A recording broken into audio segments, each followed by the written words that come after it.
السلام علیکم ورحمۃ اللہ وبرکاتہ۔ طلاق کی شرح بہت زیادہ بڑھتی جا رہی ہے۔ خواتین اور مردوں میں معمولی سی بات کے اوپر انتہائی خطرناک مسائل پیدا ہو جاتے ہیں۔ آج یہ میرے پاس ایک جوڑے کا فارم آیا ہے، آپ اس کی یہ تاریخ دیکھ سکتے ہیں۔ آج یہ 29 ستمبر ہے، 29 ستمبر ہے۔ یہ آپ ان کی ڈیٹ دیکھ سکتے ہیں۔ یہ تقریباً جو عورت ہے، اس عورت کی جو سن پیدائش ہے وہ 1974 ہے، اور جو مرد ہے جس کی پیدائش ہے 1969۔ اب دیکھ لیں، یہ 50 سال سے اوپر کے دونوں میاں بیوی ہیں۔ اب جھگڑا کس بات کے اوپر ان کا ہوا؟ اس بات پر جھگڑا ہوا کہ دوسری بیوی نے کہا کہ آپ پہلی بیوی کے پاس نہ جائیں، نہ اس کو خرچہ دیں، نہ اس کے بچوں کے ساتھ ملیں، آپ سارا رشتہ ناتا پہلی بیوی سے توڑ کر میرے ساتھ قائم کریں۔ تو خامند نے آگے یہ فرمایا کہ میں ایسا ظلم اپنے بچوں پر نہیں کر سکتا، میں طلاق نہیں دے سکتا، اگر ہاں آپ لینا چاہتے ہیں تو میں آپ کو دیتا ہوں۔ تو عورت نے کہا کہ مجھے طلاق دے دو۔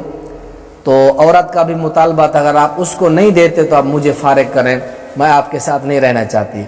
یہ چھوٹی سی بات کے اوپر حالت یہ بنی کہ انہوں نے یونین کے اندر جا کے طلاق نامہ درج کرا دیا۔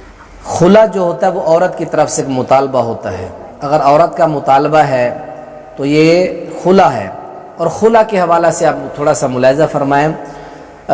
حضرت ثابت بن قیس رضی اللہ تعالی عنہ نے ان کی زوجہ نے، بیوی نے خلا مانگا، تو پھر اختلعت منہ فجعل النبی صلی اللہ علیہ وسلم عدتها حیضۃ۔ یہ حدیث پاک سنن نبی داؤد کتاب الطلاق کے اندر باب فی الخلع کے اندر، کہ جس وقت عورت خامن سے خلا مانگے، خامن اس کو خلا دے دے، اس کو اپنے آپ سے فارغ کر دے۔ یاد رکھے، خلا یہ طلاق نہیں ہوتا، کیونکہ اگر خلا طلاق ہوتا تو پھر خلا کی عدت 3 حیض ہوتی۔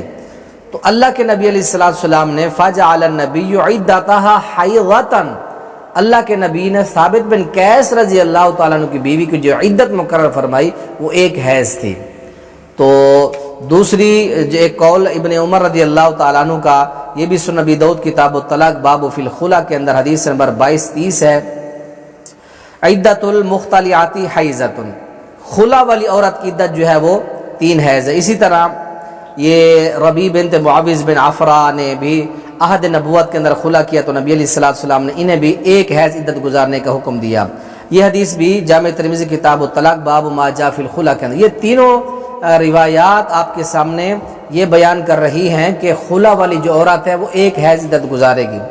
1 حیض عدت گزارنے کے بعد اگلا پروگرام جو یہ ہوتا ہے کہ خامد اپنی بیوی سے نیا نکاح کر کے اپنی زندگی بسر کر سکتا ہے، نکاح ٹوٹ جاتا ہے خلا سے۔ تو میں سمجھتا ہوں یہ بات آپ کو سمجھ آ چکی ہوگی۔ اللہ تعالی ہم کو ان چھوٹی چھوٹی باتوں پر، طلاقوں سے، خلوں سے، گھروں کو برباد کرنے سے اللہ تعالی ہماری ماؤں، بہنوں، بیٹیوں کو اللہ تعالی محفوظ رکھے اور صبر کی توفیق نصیب فرمائے۔ السلام علیکم ورحمۃ اللہ۔